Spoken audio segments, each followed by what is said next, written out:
Hey guys, welcome back. If you're new to the channel, be sure to subscribe so you can catch the spills every week. And don't forget to hit that bell up top so you can squat up in the comments for the first hour. Alright, so I was reorganizing my playlist or creating another playlist for Dark Knight's Metal where everything's in order. And I'll leave a link down in the description for that. It's over 20 videos, so if you are just completely oblivious to Dark Knight's Metal and you need to dive in from the beginning, that's the place to go. And I know some of you guys are probably thinking, are there even 20 issues altogether? Which is funny because my videos really don't go issue by issue, but instead what I do is bring up topics that come up throughout the series and reference a number of different issues, whether they're officially tie-ins or even stuff throughout DC Rebirth or New 52 that either help us to go back and figure out what just happened, really just with the intent of giving the readers a better understanding of what's going on as the series unfolds. But while I was making this new playlist, I was like, hey, wait a minute, there's a gap in the coverage, because at one point we had talked about the Justice League facing the Nightmare Batman and how that didn't go well for them at all, like ridiculously not well. But it could have been worse because it wasn't like they were killed or anything. But what I noticed is that we went from the Justice League facing off with the Nightmare Batman in the different Bat Caves, and after the Nightmare Batman defeated them, they were carried over to the Cosmic Tuning Fork, which had been modified by the Devastator.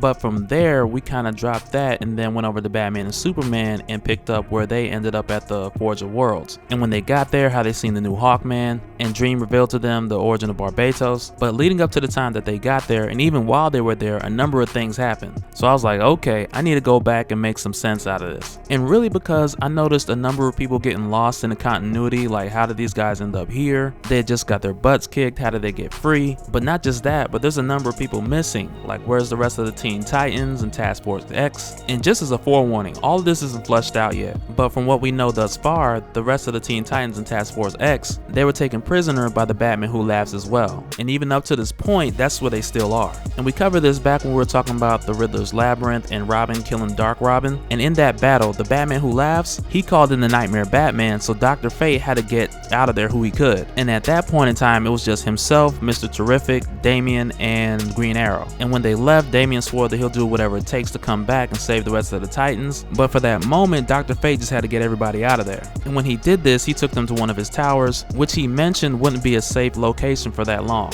And this is interesting because even though we didn't see it back in this issue, Dr. Fate and Mr. Terrific end up getting taken by the Nightmare Batman and the Batman Who Laughs shortly after they're here with Nightwing, Green Arrow, and Damian. Which raises a whole new question. Where are Nightwing, Green Arrow, and Damian? Did they make it to the Forge of Worlds? Were they like hiding from Hawkman, getting ready to help Batman and Superman? Because if they got there shortly after this point, they would have arrived before Batman and Superman. And we really don't know at this point if that's where they are, but if they are, I think it'll be pretty awesome because Batman really needs Damian right now. But as far as that time frame where Dr. Fate and Mr. Terrific were taken and separated from Damian, Green Arrow, and Nightwing, these events that I'm about to fill in or cover, they cover everything up until Batman lost. Superman's just flown into the dark multiverse, Batman's been there for a while, and on Earth Zero, the villains are winning, like everything's going their way. And so pretty much with everybody we've seen thus far, except for Damian, Green Arrow, and Nightwing, everybody's either hooked up to the Cosmic Tuning Fork or placed on some type of nightmare machine. And so with Cyborg, he's also nearby, but his situation's a little different because the Batman Who Laughs and Murder Machine are extracting him from Element X, or more so harvesting Element X from him. And I did another video explaining that more thoroughly. I'll leave a link in the description below for that. But Element X is essentially the purest, brightest metal originating from the World Forge, which potential is also reigning with possibility. And I won't spend too much time on it here because like I said, we got a whole nother video for that. And in that video, we talk more about Element X and mother boxes, where they came from, who made them. So feel free to check that out for more information on all of that. But while this is happening, he's also experiencing nightmares himself. And this process for him is very painful, mainly because of the method for extraction for the Element X and the damage he's taken thus far to be put in this position.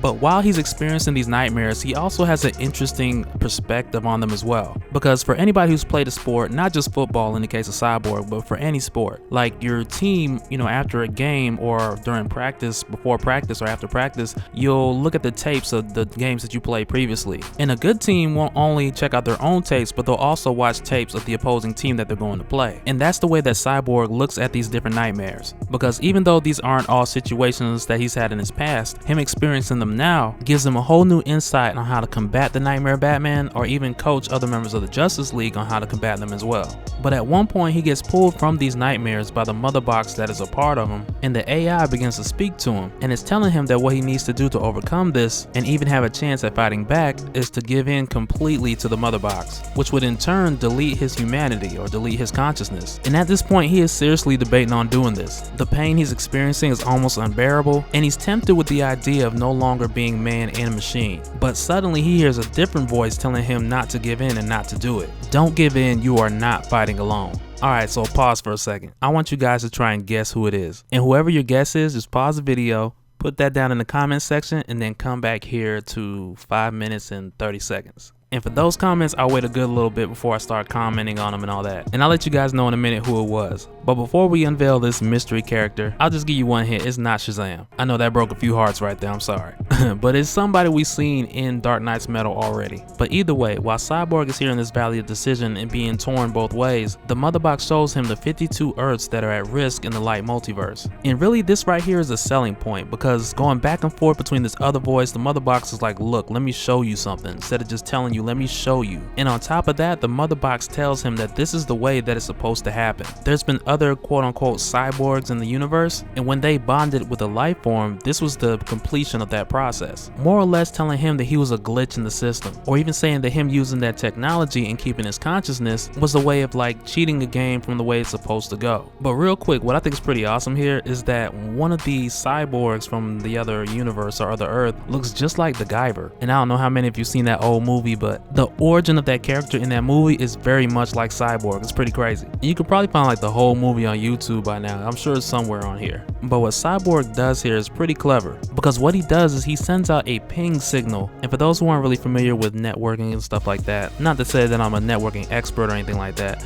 but a ping is a signal that's sent out to see if a host is available. And when he does this, he actually frees himself, emerging as Cyborg 1 million, which is kind of a shameless plug to DC 1 million. I don't know how many of you guys caught that. But with doing this, his powers are amplified and he's given new abilities as well. And these new abilities he's still trying to figure out. So it's not like he just became Cyborg 1 million and just wiped everybody out. But rather, he uses his connection to free the Justice League so they can help him fight. And I'm glad with the way it's written and everything that it happened this way, instead of him just getting all this power and wiping everybody out, because I would have been like, for real? All of that build up, then this? That just wouldn't have felt right. Like, he just got all this new power and all of a sudden he's just the badass. But Scott Snyder, Joshua Williamson, they didn't do us like that. But instead, what we get from Cyborg with these new abilities is him taking more the stance of a coach. Because even while he was experiencing those different nightmares, he came to a place where he realized that is more so his true calling. And in his first role as a coach, he tells the Justice League what these nightmare Batmen really are. And they're not so much nightmares, but more so regrets. And from there, man, it was like somebody yelled World Star, because everybody started throwing those hands. Like, it was crazy. And we just get a taste of like this big brawl between everybody, because at this point in time, the Justice League, they don't have any nth metal to really combat these guys. So at the time being, they're just holding their own and looking for a way out. And so if you guys remember me mentioning another voice that was talking to Cyborg when the mother box was trying to get him to delete himself, it was a voice of inspiration, a voice of, okay, I'm not really about to do all that. It was Raven. And like I said earlier, I'm really curious to know how many of y'all guessed that. And I'll admit, I wasn't 100% sure when I first read it, but we did kind of get a hint before, because the Batman Who Laughs was saving her, keeping her extra close. And much like Cyborg, she kind of got that special cargo treatment. She wasn't put to the side with the rest of the people on this big torture spider machine. Neither was she placed on the cosmic tuning fork. And we noticed her getting the special prisoner treatment back in the labyrinth, the Riddler's Labyrinth, but the details on her were left few and far between. All we really know for certain is that the Batman Who Laughs wanted her darkness, and she did all she could to hold out for as long as she could. Then when she saw Victor also fighting and holding on, it gave her the strength to press forward and also reach out to him and encourage him as well. And so now with everybody free, Cyborg had to get everybody out of there. And this is when he boom tubed everyone into Hypertime. And so now Hypertime isn't anything new in DC Comics. It was created by Grant Morrison back in '99, and it would appear in Flash Comics, Kingdom Come, but it was a place where you can access multiple realities stemming off from the main continuity. And it was first discovered by Rip Hunter, the Linear Men, but when he discovered it, he kept it a secret from them, fearing that they would destroy it, trying to keep one true main timeline. But with Cyborg accessing it here, it does something interesting, because he mentions that the multiverse led him here. And it really begs the question of the sentience of the multiverse or even Hypertime. And with Flash mentioning that he's only ran along the borders, he's never seen it from this angle, It also makes you think like what DC Rebirth is really keeping and what they're changing. But if I had to guess, mainly just going off the events that happened in the button, but just guessing, I would take Flash for exactly what he's saying. And that's that he's been here and he's used it, but he just hasn't seen it at this angle. And so it's from here where they split up, still searching for more metals so they can go back and still save the remaining members of the Suicide Squad and the Teen Titans. And when they do this, they split up in different teams, going to where Dr. Fate had told them to go in the first place. Places like the Rock of Eternity, Thanagar Prime, Atlantis, and really doing this to get back to the mission is finding as much nth metal as they can. And the rest of that is where we pick up in Metal issue number 4, where we see Batman and Superman meet up with Daniel from the Endless. He tells them the origin of Barbados, and he opens a doorway for them to get to the Forge of Worlds. But that'll do it for this one, guys. I really feel like in Metal issue number 5, we'll really get that big, huge rematch between the Nightmare Batman and the Justice League. And at the time of this video, we're really just a couple weeks out from that happening. So that's pretty crazy. But let me know you guys' thoughts down in the comments below. If you got any questions too, let me know down there and I'll do my best to answer any of them. And like I mentioned before, there's still quite a bit getting flushed out. At this point in time, we got like 2 more issues of Metal to go. And from there, I'll probably come back and do just one huge video, just running through the whole event again and just try to make it a lot easier to digest. But that's it for this one, guys. If you enjoyed the video or you learned something new, smash that like button. And if you're new to the channel, be sure to subscribe so you can catch the spills every week. I got links up as usual so you can check out my other Metal videos. Feel free to check those out, and I'll catch you on the next one. Alright, later.